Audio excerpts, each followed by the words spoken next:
Cox's Bazar railway station মানে বিড়ম্বনার শেষ নেই। যাত্রীদের হয়রানি, ট্রেন আসা, দুর্ভোগ। এরা সকলেই অপেক্ষা করছে শুধুমাত্র ট্রেনের।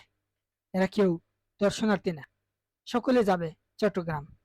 কিন্তু এখনো কোনো খবর নেই সেই চট্টগ্রাম থেকে আসা ট্রেনের। হয়তো অন্ধা হয়ে আছে।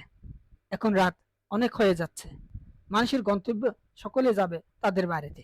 কিন্তু ট্রেন যদি এত বিলম্বে আসে, তাহলে মানুষের, যাত্রীদের হয়রানি কত হতে পারে, মানুষের কত কষ্ট হতে পারে।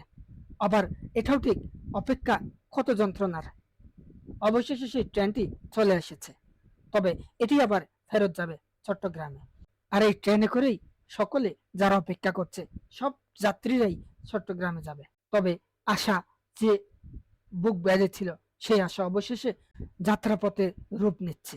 সকলেই এই ট্রেনে করে যাওয়ার জন্য অধীর আগ্রহে অপেক্ষায় করছিল। ট্রেন কেন আসছে, সকলে হতাশা। যারা চট্টগ্রাম বা বিভিন্ন জায়গায় যাবে, তারা প্রত্যেক মানুষই বলতে শোনা যায়, ট্রেনে যেতে গিয়ে যদি এত দুর্ভোগ পোহাতে হয়, তাহলে এই ট্রেন সেবা কক্সবাজারে এসে মানুষকে কি আরো হয়রানি বেড়ে দিয়েছে। তবে অবশেষে স্বস্তির মুখ দেখা পেল ট্রেন। যেহেতু কক্সবাজারে চলে এসেছে, তাহলে এখন যাওয়ার জন্য প্রস্তুত হচ্ছে সকলেই।